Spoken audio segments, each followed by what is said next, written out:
Hello বন্ধুরা, wbporashona.com-এ সকলকে স্বাগত। আজ আমরা নবম শ্রেণীর বাংলার চিঠি প্রবন্ধের একটি গুরুত্বপূর্ণ প্রশ্নের উত্তর তোমাদের সাথে আলোচনা করব। শুরুতেই জানিয়ে রাখি wbporashona.com বাংলার প্রথম ডিজিটাল প্রশ্ন উত্তর সহায়িকা। পাঠ্য বিষয়ের বিভিন্ন প্রশ্নের উত্তর আলোচনা তোমরা যদি বিনামূল্যে পড়তে চাও তবে এখনই ভিজিট করো আমাদের ওয়েবসাইট wbporashona.com-এ। লিংক ডেসক্রিপশন বক্সে দেওয়া আছে। তোমরা যারা হোয়াটসঅ্যাপ ইউজ করো তাদেরকে বলছি, চাইলে আমাদের হোয়াটসঅ্যাপ চ্যানেলেও জয়েন হয়ে যেতে পারো, তারও লিংক ডেসক্রিপশন বক্সে দেওয়া থাকছে। আর তোমরা এখনো যারা আমাদের ইউটিউব চ্যানেলটাকে সাবস্ক্রাইব করোনি তাদেরকে বলছি, প্লিজ সাবস্ক্রাইব করে পাশে থাকা বেল আইকনটা প্রেস করে দাও। শুরু করছি আজকের আলোচনা। চিঠি প্রবন্ধের বিষয়বস্তু আলোচনা করো। খুব ইম্পর্টেন্ট একটা প্রশ্ন, ভালোভাবে প্রথম থেকে শেষ অবধি বুঝে নিও। স্বামী বিবেকানন্দ রচিত চিঠি প্রবন্ধটি মূলত 1897 খ্রিস্টাব্দে আলমোড়া থেকে তার প্রিয় শিষ্যা মিস মার্গারেট নোবেলকে লেখা একটি ঐতিহাসিক পত্র, যিনি পরে কি নামে পরিচিত হয়েছিলেন? ভগিনী নিবেদিতা। নিবেদিতার ভারত আগমনের পটভূমি। নিবেদিতা তো এখানকার মানুষ নন, তিনি আয়ারল্যান্ডের মানুষ। তাহলে তিনি হঠাৎ কেন ভারতবর্ষে আসবেন? এর একটা প্রেক্ষাপটই আমরা এখন আলোচনা করব। স্বামী বিবেকানন্দ অনুভব করেছিলেন যে ভারতের নারী সমাজের উন্নতির জন্য একজন তেজস্বিনী এবং উপযুক্ত নেত্রীর প্রয়োজন। অর্থাৎ যে দেশ পিছিয়ে থাকে, যে দেশের নারীরা ঘরের কোণে লুকিয়ে থাকে বা তাদেরকে সমাজের মূল স্রোতে আসতে দেওয়া হয় না, সেই দেশ কখনোই এগোতে পারে না, কোনোভাবেই পারে না। রাজনৈতিকভাবে, আধ্যাত্মিকভাবে কোনো দিক দিয়েই এগোতে পারে না, সে ব্রিটিশদের হাতে মারই খাবে। তাই তিনি বুঝেছিলেন ভারতের নারী সমাজকে জাগরিত করতে হবে। এবার নারী সমাজের সকলেরই তো অবস্থা মোটামুটি একই, তাহলে কে কাকে জাগরিত করবে? ভারতবর্ষে তাহলে সেই রকম কোনো বড় সড় তেজস্বিনী মানুষ নেই।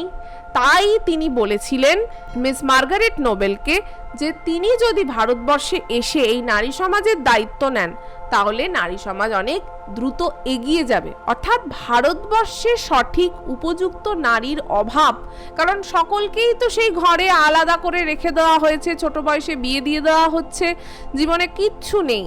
সে শুধু একটা শ্বশুর বাড়ি চেনে, তার নিজের কিছু সন্তান, নিজের পরিবার, নিজের হাজবেন্ড, এইটুকুর মধ্যেই তার জীবন সীমাবদ্ধ। সে ভারতবর্ষে কি ঘটছে না ঘটছে সেইভাবে তো তার কাছে খবরই আসে না। আর যে দু একজন মহিলা হয়তো সমাজের মধ্যে তাও একটু করে বেরিয়ে এসেছে বা খুব স্ট্রাগল করে উঠেছে কোনো একটি মাধ্যম দিয়ে, তাদেরকে তো সমাজ খুব খারাপ চোখে দেখে। তাহলে কে এই নারীর উন্নতিতে প্রধান মুখ হয়ে উঠবে? তো তিনি ভেবেছিলেন মিস মার্গারেট নোবেল কিন্তু এই কাজটা খুব ভালো পারবেন, কারণ তিনি একজন শিক্ষিত, দৃঢ়চেতা এবং কর্মঠ মনোভাবের। তাই তাকে দেখে স্বামীজি ভারতের নারী কল্যাণ ও শিক্ষার কাজে তাকে নিয়োগ করার কথা ভাবেন। এই চিঠিতে তিনি নোবেলকে সরাসরি ভারতে আসার জন্য আহ্বান জানাচ্ছেন। এবার তিনি আহ্বান জানিয়ে কিন্তু ছেড়ে দেননি, তাকে কিন্তু সবটা বলেছেন। মানে ভারত খুব সুন্দর জায়গা এমন তো নয়, ভারতে প্রচুর সমস্যা রয়েছে। মানে আজকের দিনে যা দেখছো সেই সময় ব্রিটিশ পিরিয়ডে আরও বেশি সমস্যা ছিল। তো সেই প্রতিকূলতাগুলো সম্পর্কেও তিনি তাকে সচেতন করেছেন। তো কি আমরা দেখব?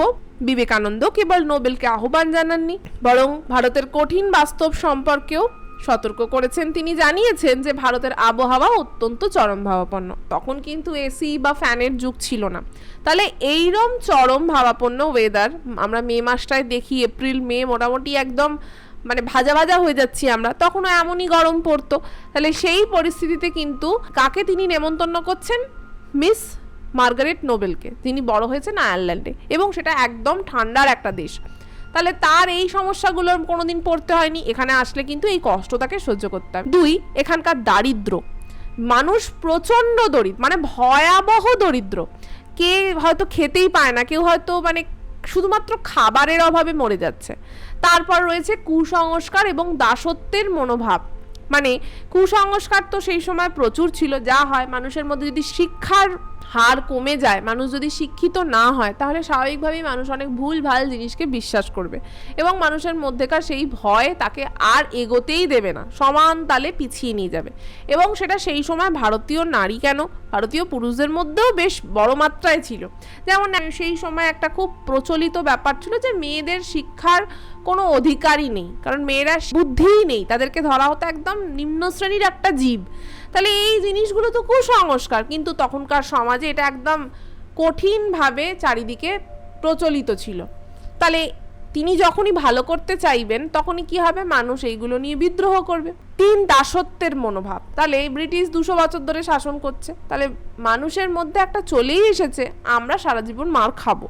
সবার কথা বলছি না, অবশ্যই অনেক মানুষ ছিলেন যাদের জন্য আজকে দেশ স্বাধীন হয়েছে, কিন্তু অধিকাংশ মানুষের মধ্যে ভয় কাজ করতো, কারণ ব্রিটিশ অত্যন্ত অত্যাচারী ছিল। তো সেই সব জায়গা থেকে, সেই দাসত্বের মনোভাবের ভেতর থেকে মার্গারেটকে বের করে আনতে হবে এই মেয়েগুলোকে, যাতে তাদেরকে সে শিক্ষিত করতে পারে, সমাজে একটু করে এগিয়ে দিতে পারে। এবং আরও একটা ভয়ঙ্কর প্রবলেম হচ্ছে মার্গারেট বিদেশিনী। এবার বেশিরভাগ ভারতীয়ই কিন্তু এই সমস্ত বিদেশিনীকে পছন্দ করতো না, কারণ বিদেশিরাও খুব একটা ভারতীয়দের পছন্দ করতো না। স্বাভাবিক, তারা শিক্ষিত, তারা পাশ্চাত্য শিক্ষায় শিক্ষিত, তাদের গায়ের রং সাদা, এটার জন্য তারা ভীষণ রকমভাবে অহংকারে থাকতো, মানে মানুষকে, বিশেষ করে ভারতবাসীদের অনেক খারাপ বিশেষণে বিশেষিত করতো, তার কারণ নাকি গায়ের বর্ণ। তাহলে এই সব কিছুর মধ্যে দিয়ে তাদের উন্নাসিক, অহংকারী ঔদ্ধত্যই ভারতীয়রা দেখেছে।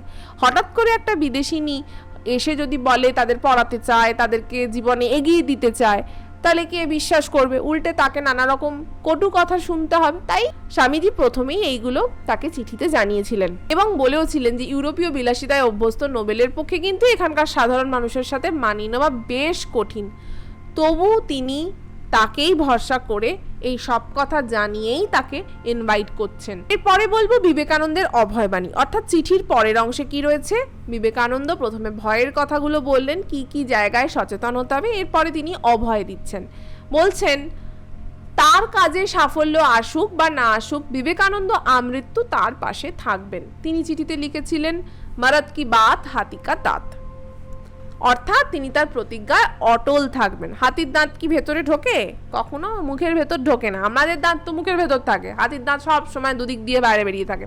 তাহলে মরদ কি বাত মানে একজন ঠিকঠাক মানুষের কথা হাতির দাঁতের মতোই, হাতির দাঁতও যেমন মুখ থেকে বাইরে বেরিয়ে গেছে, তেমন সেই মানুষটার কথাও যখন মুখ থেকে একবার বাইরে বেরিয়েছে, সেই কথা তিনি ফলিয়েই ছাড়বেন। অর্থাৎ মার্গারেট যদি সফলতা নাও পান, হয়তো দেখা গেল সারা ভারত তাকে রিজেক্ট করলো, খুব অপমান করলো, বা তিনি অসুস্থ হয়ে পড়লেন, অনেক সমস্যা হতে পারে, তাহলে সেই ক্ষেত্রেও এমন নয় বিবেকানন্দ মুখ ফিরিয়ে নেবেন। তিনি কিন্তু তার যে কথা তাতে অটল থাকবেন।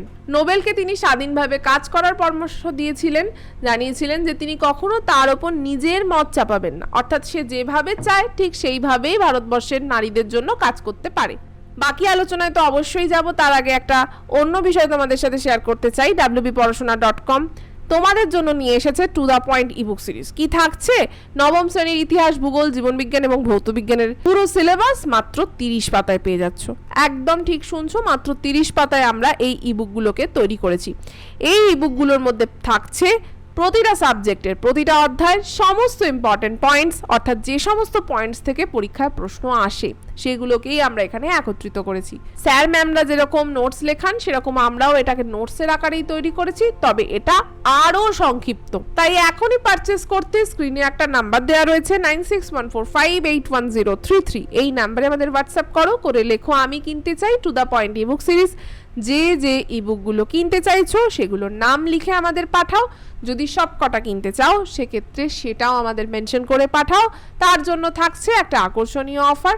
তোমাদের হোয়াটসঅ্যাপ পেলে আমাদের টিম তোমাদের রেসপন্ড করবে, পেমেন্ট পেজ পাঠানো হবে, সেখানে পেমেন্ট কমপ্লিট করার 24 ঘন্টার মধ্যে এই ইবুকগুলো আমরা তোমাদের হোয়াটসঅ্যাপে পাঠিয়ে দেবো। আরও যদি কিছু জানতে চাও এই একই নাম্বারে সোম থেকে শনি সকাল 11টা থেকে সন্ধ্যে 6টার মধ্যে আমাদের সাথে কন্ট্যাক্ট করতে পারো। ফিরে এলাম বাকি আলোচনা। সমসাময়িক বিদেশি ব্যক্তিত্বদের চিত্র। চিঠিটা বেশ বড় ছিল। প্রথমে তিনি সতর্ক করলেন, তারপরে তিনি অভয় দিলেন, এরপর তিনি বিদেশি বাকিদের ব্যক্তিত্বদের চিত্র তুলে ধরেছেন। যেমন মিসেস সেভিয়ার, যিনি খুব অমায়িক ও দয়ালু, মিস্টার স্টার্ডি, যিনি কাজে কিছুটা কঠোর কিন্তু নিষ্ঠাবান, এবং মিস মুলার, যার চারিত্রিক কিছু অস্থিরতা থাকলেও তিনি বিবেকানন্দকে অনেক সাহায্য করেছেন।